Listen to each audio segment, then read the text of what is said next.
تو خوش نصیبی ہے میری اور آپ کی کہ آج ہم محفل میلاد میں بیٹھے اور حضور کی صورت میں اللہ نے جو اس پر شکریہ ادا کرنے کے لیے بیٹھے. اگرچہ حق کے شکر ادا نہیں ہو سکتا، ساری زندگی بھی حق کے شکر ادا کرنے کے لیے پیشانی سجدہ میں رکھ کر کے اللہ کی تسبیح بولتے رہیں، لیکن اس نعمت کا شکر پھر بھی ادا نہ ہو پائے. اتنا بڑا کرم حضور کی صورت میں ہمیں نصیب ہوا ہے. میں نے کتب میں پڑھا ہے 12 نبیوں نے آرزو کی ہے حضور کی امت میں ہونے کی. ہم نے تو کوئی آرزو بھی نہیں کی تھی، ہم نے تو کوئی تمنا بھی نہیں کی تھی. سوئے تھے بخت جاگ پڑے.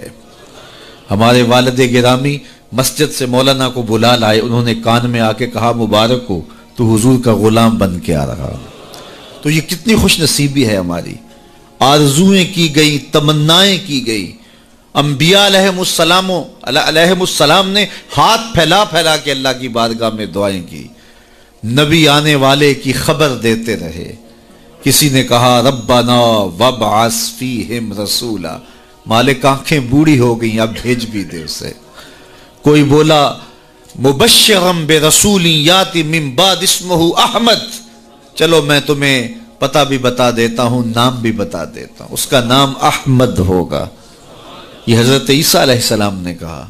آپ نے کہا اس کا نام بھی بتا دیتا ہوں آنے والا جس کے لیے زمانہ منتظر ہے، وہ جس کے ذکر پر داؤد نے نغمہ سرائی کی، وہ جس کے نام پر شاہ سلیمان نے گدائی کی.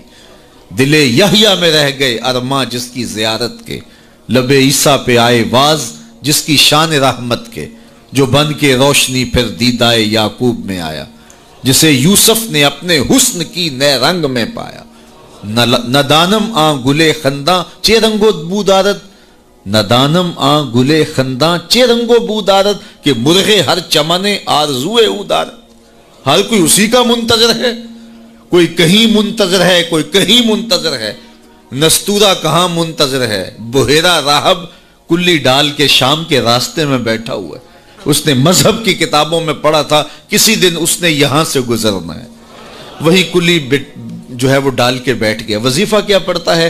روزانہ صبح چھت پہ چڑھ جاتا ہے اور حجاز کی جانب سے آنے والے قافلے دیکھتا رہتا ہے. اللہ اکبر. اور شام کو جب اندھیرے گہرے ہو جاتے ہیں اور کلی کے اندر آ کے سو جاتا ہے. یہی وظیفہ کرتا ہے.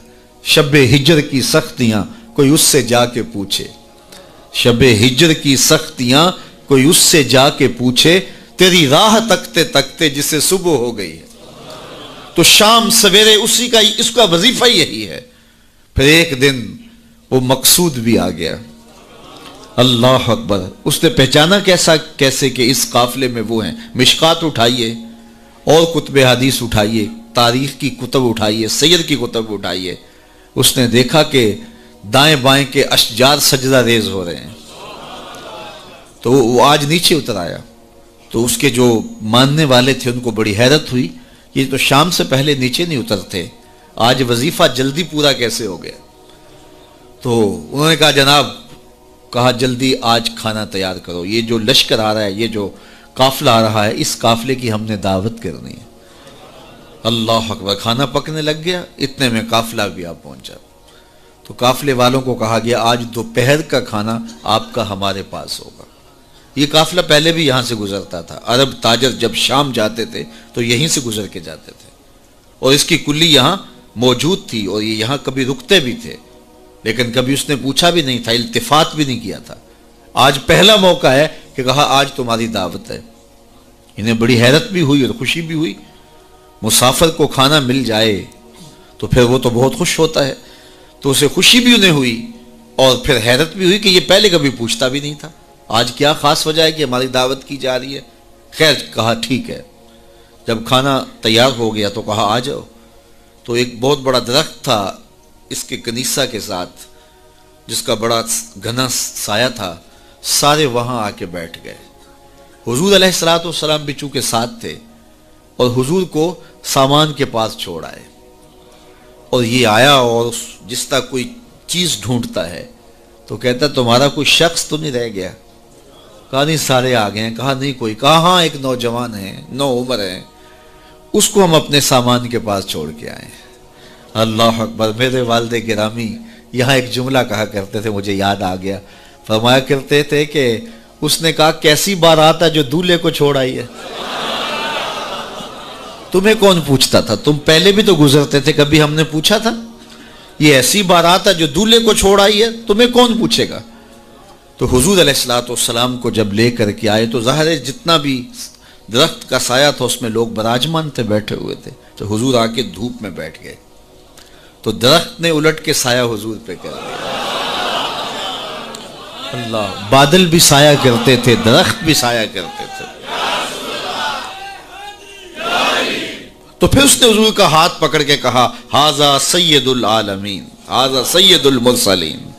تو دنیا انتظار کرتی رہی، بحیرہ راہب انتظار کرتا رہا، نستورہ انتظار کرتا رہا، تبہ ہمجری انتظار کرتا رہا، نبی انتظار کرتے رہے۔ حضرت عیسیٰ اپنی قوم کو بٹھا کے حضور علیہ السلام کی مدح و ستائش سنا رہے ہیں۔ انجیل برنباس میں آج بھی یہ لفظ موجود ہیں، اگرچہ بہت ساری تحریف راپ آ گئی ان کتابوں میں، لیکن کچھ نشانات تو آج بھی ہیں۔ تو وہاں لکھا ہے کہ حضرت عیسیٰ نے جب کہا کہ لوگوں میرے بعد اب وہی آئے گا، تو ایک حواری اٹھا، اس نے کہا کہ حضرت جس کے قصیدے آپ بھی پڑھ رہے ہیں، کیا وہ آپ سے بھی افضل ہوگا؟ ہر امتی کا خیال تو یہی ہوتا ہے نا کہ میرے نبی سے افضل کون ہو سکتا ہے۔ مرید بھی یہ سوچتا ہے کہ میرے پیر سے افضل کون، حقیقت ہو یا نہ ہو، لیکن سوچنے کا انداز یہی ہے۔ ہر شاگرد سوچتا ہے میرے استاد سے بہتر کون ہے، ہر بیٹا سوچتا ہے میرے باپ سے بہتر کون ہے، ہر جو ہے وہ کارکن کہتا ہے میرے لیڈر سے بہتر کون ہے۔ یہ آج کل جو سیاسی کارکن ہیں اپنے لیڈروں کے بارے میں کتنے پر امید ہیں اور کتنی ان کی محبتیں ہیں، تو ظاہر ہے وہ لیڈر مانتے ہیں تو محبتیں ہیں۔ اور ہر امتی اپنے نبی کے بارے میں سوچتا ہے کہ میرے نبی سے بہتر کون ہو سکتا ہے۔ وہ تو بدبخت ہے جو نبی بھی مانے اور عیب بھی نکالے۔ محبوباں تے نکتہ چینی جڑا کرن تو باز نہیں آਉਂدا، اصل منافق جانی اس نو او جھوٹے پیار جتاوندا۔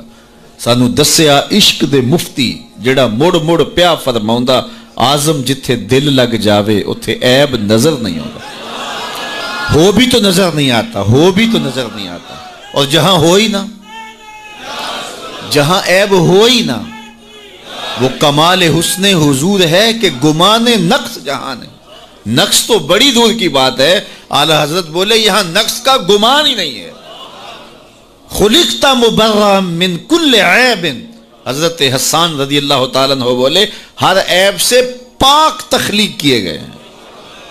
اللہ اکبر، خلقت مبرأ من کل عیب کأنک قد خلقت کما تشاء، کوئی عیب رکھا ہی نہیں گیا۔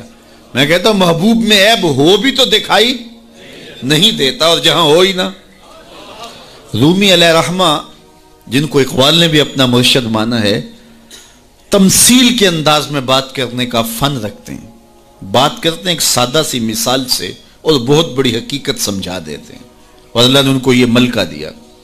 تو رومی علیہ رحمہ نے اس حقیقت کو ایک بہت بڑی مثال، سادی سی مثال سے سمجھا دیا۔ کہتے ہیں کسی نے، بادشاہ وقت نے لیلا کو دربار میں بلایا، اور چونکہ بڑا شہرہ تھا، یہ جو مجنو جو تھا یہ شہزادہ تھا باقاعدہ، لیکن ہوش و حواس باختہ ہو گئے، بس محبت کا ایسا جنون چڑھا کہ اصلی نام بھی جاتا رہا۔ تیری محفل میں آ کے بدنام ہوئے، نگاہ